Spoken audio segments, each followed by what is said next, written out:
This channel does not promote any violent, harmful, or illegal activities. All content provided by this channel is meant for an educational purpose only.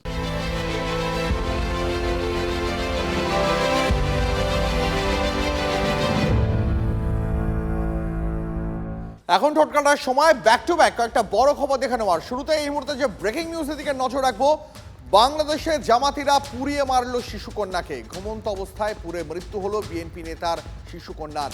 লক্ষ্মীপুরে BNP নেতার বাড়িতে আগুন ধরিয়ে দেওয়া হয়। তালা বন্ধ করে বিএনপি নেতার বাড়িতে আগুন, অগ্নিদগ্ধ বেলাল হোসেনের আরও 2 মেয়ে।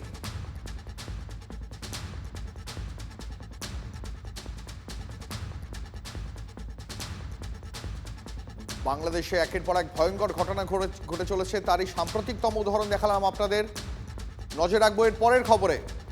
2 নম্বর ব্রেকিং, নৈরাজ্যের বাংলাদেশে অতিষ্ঠ সাধারণ মানুষ। ইউনূস বিদায়ের স্লোগান জোরদার হচ্ছে মুখে মুখে। আগেই ভালো ছিলাম, রিলসের বন্যা সোশ্যাল মিডিয়ায়। এই মুহূর্তের 3 নম্বর ব্রেকিং এ নজর রাখবো। বাংলাদেশের রাস্তায় উন্মত্ত জামাতিদের তাণ্ডব। ওসমান হাদির শেষ যাত্রায় কট্টরপন্থীদের ভিড়। ভারত বিরোধী নেতাকে নজরুলের সমাধির পাশে কবর। ঢাকা বিশ্ববিদ্যালয়ে কাজী নজরুল ইসলামের সমাধির পাশে হাদির কবর। 4 নম্বর ব্রেকিং এ নজর রাখবো খেলার খবর। টি-20 বিশ্বকাপে দল ঘোষণা করলো ভারত। টি-20 বিশ্বকাপে ভারতের নেতৃত্বে সূর্যকুমার যাদব। দলে নেই শুভমান গিল, ভাইস ক্যাপ্টেন অক্ষর পটেল। তবে ভারতীয় দলের সুযোগ পেলেন সঞ্জু স্যামসন, ঈশান কিষান। পরের খবরে নজর রাখবো কুয়াশার জের, তাহেরপুরে নামতেই পারল না মোদির কপ্টার। কলকাতা বিমানবন্দর থেকে অডিও বার্তা প্রধানমন্ত্রী নরেন্দ্র মোদির। তাহেরপুরের সভায় যোগ দিতে না পারায় দুঃখিত মোদি। পরের খবরে নজর রাখবো গো ব্যাক পোস্টার দেখে তৃণমূলকে আক্রমণ মোদির। অনুপ্রবেশকারীদের গো ব্যাক বলুন, আমাকে গো ব্যাক কেন বলছেন? তৃণমূলকে প্রশ্ন নরেন্দ্র মোদির। অনুপ্রবেশকারীদের বাঁচাতে চাইছে শাসক দল। অনুপ্রবেশকারীদের বাঁচাতেই এসআইআর এর বিরোধিতা করছে তৃণমূল, অভিযোগ প্রধানমন্ত্রী।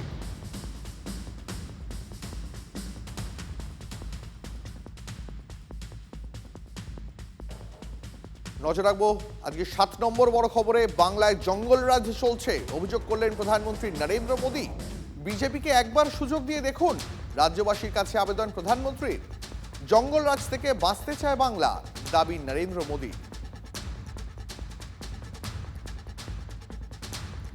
নজর রাখবো আরো একটা বড় খবরে। তৃণমূল মানেই কাটমানি, কমিশনের সরকার। উন্নয়নের মন্ত্রেই বিহারে বিপুল জয় এসেছে। বাংলা জয়ের পথ তৈরি করে দিয়েছে বিহার, মন্তব্য করলেন মোদী। এবার 9 নম্বর ব্রেকিং এ নজর রাখবো। মালদায় শুভেন্দুর সভায় অনুমতি দিল না পুলিশ।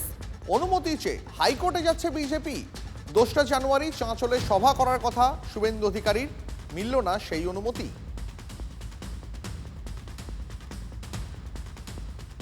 নজর রাখবো পরের খবরে। রাজধানী এক্সপ্রেসের ধাক্কায় 7 হাতির মৃত্যু।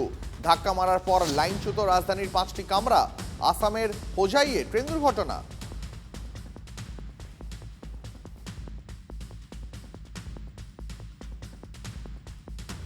আজকে ঠোটকাটা স্পেশালের শুরুতেই দেখাবো সত্যি স্পেশাল কিছু। আমাদের বিগ বলের দিকে একটু তাকান।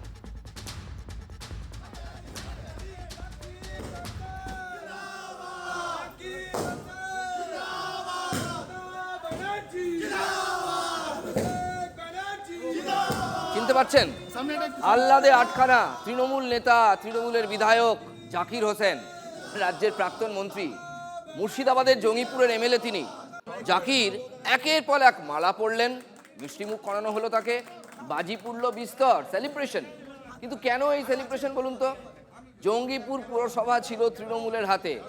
সেই পুরবোর্ড ভেঙে দিয়ে রাজ্য সরকার জঙ্গিপুর পুরসভায় প্রশাসক বসিয়ে দিয়েছে। সেই জন্যই আহ্লাদে আটখানা তৃণমূলেরই এমএলএ এবং প্রাক্তন মন্ত্রী জাকির অ্যান্ড কোম্পানি। অপশাসন চলছিল, শাসন এসছে, মানুষ চাইছিল যে তা কবে যাবে, তাই উৎসব হয়েছে। যে দুর্নীতিগুলো হয়েছে, আবাসের দুর্নীতি, রাস্তাঘাটের দুর্নীতি, মৃত্যু লোকের কাছে টাকা নেওয়া হয়েছে। এক কথায় বলতে গেলে ঘর ভাঙায় আহ্লাদে আটখানা জাকির দলেরই পুরসভার বিরুদ্ধে দুর্নীতির অভিযোগ তুললেন। দীর্ঘদিন ধরে তুলে আসছিলেন সেই বোর্ড ভেঙে দিয়েছে সরকার, সুতরাং তিনি আহ্লাদে আটখানা। দুর্নীতির অভিযোগ সত্যি বলেই কি পুরো বোর্ড ভেঙে দিতে বাধ্য হলো রাজ্য সরকার? তাহলে যারা দুর্নীতিতে যুক্ত তাদের কি শাস্তি হবে? দেখতে দেখতে উত্তরটা আমাদের জানা হয়ে গেছে, না, সহসা তাদের শাস্তি হবে না। কিন্তু জাকির ঘর ভেঙে উৎসব করছেন। বোর্ড ভাঙা মানে তো ঘরই ভাঙা, তার নিজের দলের ঘর ভাঙছে না তো। 700 কোটি টাকার হেরিশ্রমের শিলাবৃষ্টির সমস্ত করাপশনের নথি ব্যাংক থেকে তুলে তার প্রত্যেকটা চেক ডিটেলস দিয়েছিলাম, হয়নি কিছু, লাভ হয়নি। সেটা প্রদীপ মজুমদারের টেবিলে থেকে গেছিল। আমি জানতাম, সেদিন আমি বুঝে গেছিলাম যে আমি যতই দুর্নীতি নিয়ে বলি না কেন, আমি আস্তে আস্তে একা হয়ে যাব। ইনি শাহনাজ বেগম, একসময় কংগ্রেসে ছিলেন এবং ঘরও ভেঙেছিলেন। কংগ্রেসের হাতে থাকা জেলা পরিষদ ভাঙিয়ে তৃণমূলের হাতে তুলে দিয়ে জেলা পরিষদের সহ সভাধিপতিও হয়েছিলেন। জেলা মহিলা তৃণমূল কংগ্রেসের সভাপতি ছিলেন 9 বছর। সেই দাপুটে নেত্রী দুর্নীতির অভিযোগ তুলে তৃণমূল ছেড়েছেন, ঘরে ফিরলেন কংগ্রেসে।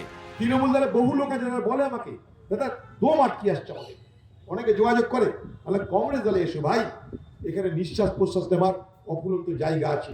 আগামী দিন দেখবেন এই কংগ্রেসে কারা কারা জয়েন করে, কারা কারা তৃণমূল কংগ্রেস ছেড়ে এই কংগ্রেসে এসে পুরনো দলেই ফেরে, আপনারা ঠিক সময় হলে দেখতে পারবেন। বহরমপুর মুর্শিদাবাদ সাংগঠনিক জেলা তৃণমূলের সভাপতি অপূর্ব সরকার বলেছেন, কারো অভিযোগ থাকলে দলকে জানাতে বলেছিলাম, অভিযোগের প্রমাণ থাকলে দিতে বলেছিলাম, আমি পাইনি। নতুন দলে হয়তো তার উচ্চাকাঙ্ক্ষা পূরণ হবে। তো আমি প্রত্যেকটি এভিডেন্স দিয়ে দলের আভ্যন্তরীণ জায়গার একদম primary level to upper level, মানে সিএম দলনেত্রী পর্যন্ত না হলেও কম করে আমার 20খানা চিঠি করা আছে।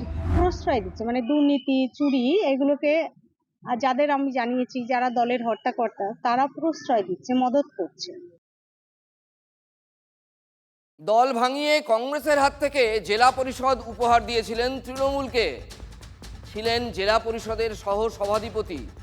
দেখুন, তিনি যথেষ্ট ডাকাবুকো, সাহসী ডাকাবুকো শাহনাজ বেগম বললেন, দুর্নীতির কথা দলের মাথার কানেও তুলেছিলেন, কিন্তু কিচ্ছুটি হয়নি, কোনো লাভ হয়নি।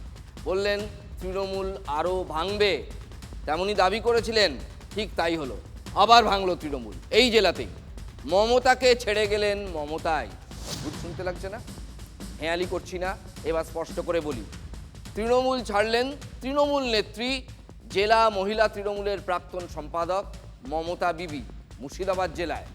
2011 থেকে তৃণমূল করার পর 2025-এ অবশেষে দল ছেড়ে দিলেন মমতা বিবি। ধর নতুন এসছে, তারা ধর গুরুত্ব দিচ্ছে না, পুরনোদেরকে ছুঁড়ে ফেলে দিচ্ছে। এখন দেখছি হুমায়ুনদা যখন নতুন দল গঠন করবে, এই কারণে হুমায়ুনদার বাড়ি আমি গিয়েছিলাম। তো 22 তারিখে ওনার সাথে, মানে আমি শতাধিক মহিলা নিয়ে ওনার দলে আমি যোগদান করব। মুখ্যমন্ত্রী মমতা বন্দ্যোপাধ্যায় 3রা এবং 4ঠা ডিসেম্বর মুর্শিদাবাদে ছিলেন। তার 16 দিনের মধ্যেই 2 জন সংখ্যালঘু মুসলিম তৃণমূল নেত্রী দল ছেড়ে দিলেন। তাদের মধ্যে একজন বলেছেন, শাহনাজ বলেছেন, এটা চোরেদের জেলা পরিষদ, মুর্শিদাবাদের কথা। ডাকাবুকো শাহনাজ বেগম চলে গেলেন কংগ্রেসে, মানে ঘরে ফিরলেন। আর মমতা বিবি, তিনি যাচ্ছেন হুমায়ুন কবির যে দল এখনো তৈরিই করেননি সেই দলে। অবস্থাটা পাবো। আজ নতুন দল তৈরির প্রস্তুতি সভাতেই বোমা ফাটিয়ে বসেছেন ভরতপুরের এমএলএ হুমায়ুন কবির, যে কথাটা অনেক দিন ধরেই বলে যাচ্ছেন অধীর চৌধুরী, মোহাম্মদ সেলিমরা। আমাকে বলছে বিশ্বাসঘাতক আমাদের রাজ্যের মুখ্যমন্ত্রী।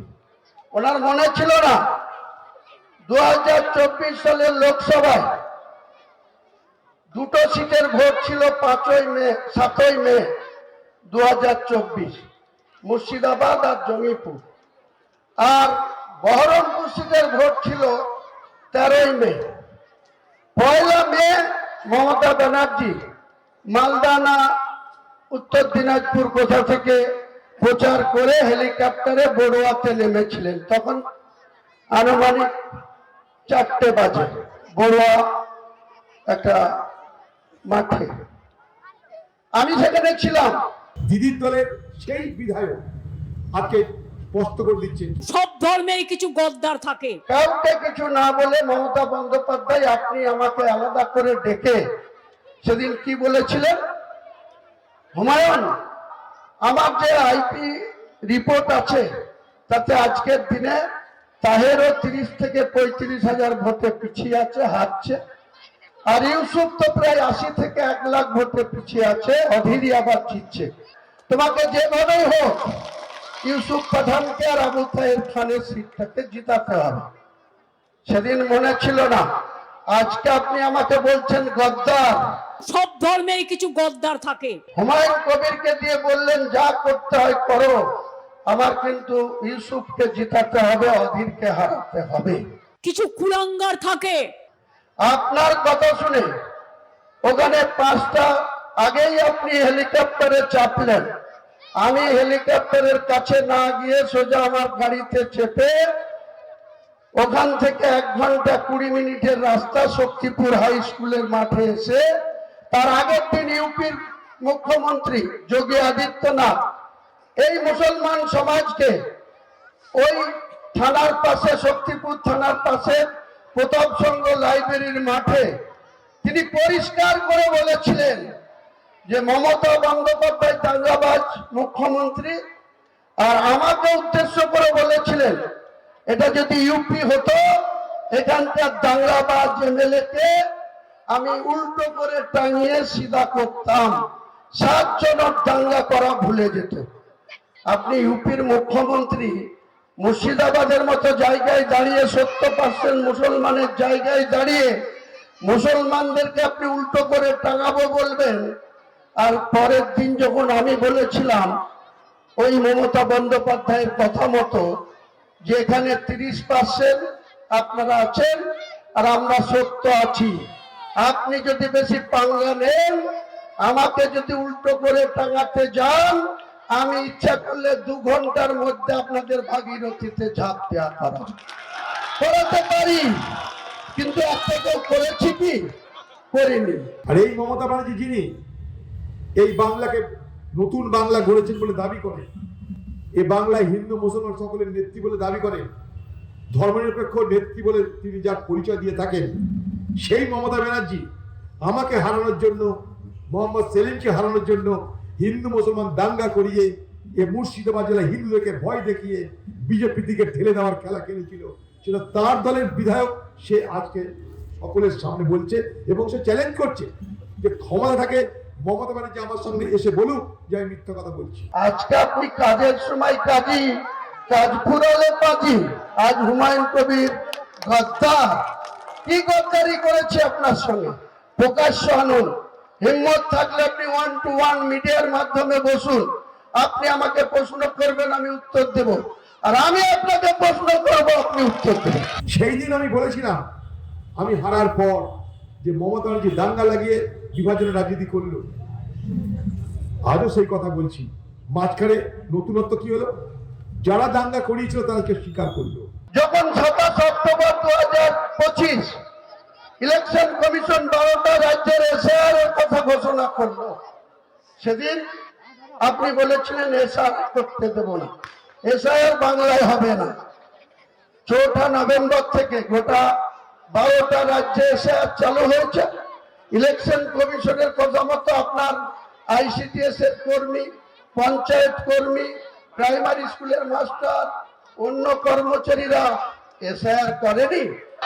বাংলার মানুষের কাছে আপনি মুখ্যমন্ত্রী হয়ে বসে আছেন। আজকে ওয়াকফ নিয়ে কে বলেছিল যে ওয়াকফ আইন মানব না, ওয়াকফ নিয়ে কোনো আন্দোলন করার দরকার নেই। আমি মমতা ব্যানার্জি থাকতে কেন্দ্রের ওয়াকফ আইন আমি মানছি না, মানব না। কে মেনেছে? আপনার মাইনরিটি দপ্তরের প্রিন্সিপাল সেক্রেটারি পিবি সেলিম, তিনি একজন ভালো অফিসার, মুসলিম অফিসার, আইএস অফিসার, তাকে দিয়ে আপনি বাধ্য করালেন, সেটা মেনে নিলেন। পশ্চিমবঙ্গে মাত্র 1% জমি রেজিস্ট্রেশন হয়েছে, মাত্র 1%। তাহলে বুঝতে পারছেন বাকি যে সমস্ত হাজার হাজার ওয়াকফ সম্পত্তি রয়েছে পশ্চিমবঙ্গে, সেগুলোর ভবিষ্যৎ কত ভঙ্গুর হয়ে গেছে, সেগুলোর ভবিষ্যৎ কত বিপজ্জনক হয়ে গেছে, তা নিয়ে পশ্চিমবঙ্গ সরকারের মাথা ব্যথা আছে। নিজের সংসদীয় এলাকা ডায়মন্ড হারবারে ফের সেবাশ্রয় চালু করেছেন অভিষেক বন্দ্যোপাধ্যায়। আজ এমন একটি শিবির পরিদর্শন করতে তিনি নিজেই পৌঁছে যান বজবজে। স্বাস্থ্য শিবির ঘুরে থাকার পাশাপাশি রোগী এবং চিকিৎসকদের সঙ্গেও আলাদাভাবে কথা অভিষেকের। বেলুর মঠে হাজির গুজরাটের মুখ্যমন্ত্রী ভূপেন্দ্র প্যাটেল। তবে এটি কোনো সরকারি সফর নয়, একান্তই ব্যক্তিগত সফর। প্রথা মেনে গুজরাটের মুখ্যমন্ত্রীকে অভ্যর্থনা জানান মঠের সন্ন্যাসীরা। মন্দির দর্শনের পাশাপাশি মঠে আসা ভক্তদের সঙ্গেও সৌজন্য বিনিময়। পরে তিনি দক্ষিণেশ্বরেও যান। বিহারের নাম্বার প্লেটে ৫৫টি পুরনো বাইক হাজির পূর্ব বর্ধমানের বিজেপি জেলা পার্টি অফিসের ঠিকানায়। তা নিতে হাজির পদ্ম নেতা। এই নিয়ে জেলার রাজনীতিতে বিতর্কের ঝড়। বর্ধমান রেল স্টেশনের ইস্টার্ন রেলওয়ের পার্সেল অফিসের সামনে অবস্থান বিক্ষোভ তৃণমূলের। তাদের প্রশ্ন, বিহার থেকে কেন এত বাইক আনা হলো একই ঠিকানায়? যাবতীয় নথি প্রকাশের দাবি তুলেছে শাসক দল। বিজেপির অবরোধ ঘিরে উত্তেজনা পানিহাটিতে। সোদপুর মধ্যমগ্রাম রোডে আগুন জ্বালিয়ে বিক্ষোভ। এর মধ্যেই পথে আটকে পড়েন তৃণমূল সাংসদ সৌগত রায়। পরে অটোয় করে পানিহাটি মেলার উদ্বোধনে পৌঁছন তৃণমূল সাংসদ। বাংলাদেশে হিন্দু নিধনের প্রতিবাদে বিক্ষোভ দেখাচ্ছিল বিজেপি। তৃণমূল সাংসদের মন্তব্য, ইচ্ছে করলেই দলের ছেলেদের দিয়ে অবরোধকারীদের হটিয়ে দিতে পারতেন তিনি, তবে তা করেননি। চিকিৎসার জন্য পরিবার বাইরে, বাড়ি ফাঁকা থাকার সুযোগে হানা চোরের দলের। তীব্র চাঞ্চল্য বালুরঘাট শহরের নামাবঙ্গী স্কুল পাড়ায়। পুলিশ সূত্রে খবর, বাড়ির তালা ভেঙে ঢোকে দুষ্কৃতীরা। সোনা দানা নগদ লুট। বিষয়টি প্রথমে নজরে আসে প্রতিবেশীদের। খবর পেয়ে কলকাতা থেকে দ্রুত বাড়ি ফেরেন মানিক মহন্ত ও তাঁর স্ত্রী রিনি।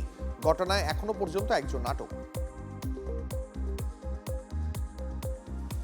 বন্ধ ঘর থেকে বৃদ্ধ দম্পতির দেহ উদ্ধার। চাঞ্চল্য ছড়িয়েছে বাঁকুড়ার ইন্দাস থানার কুশমুড়ি গ্রামে।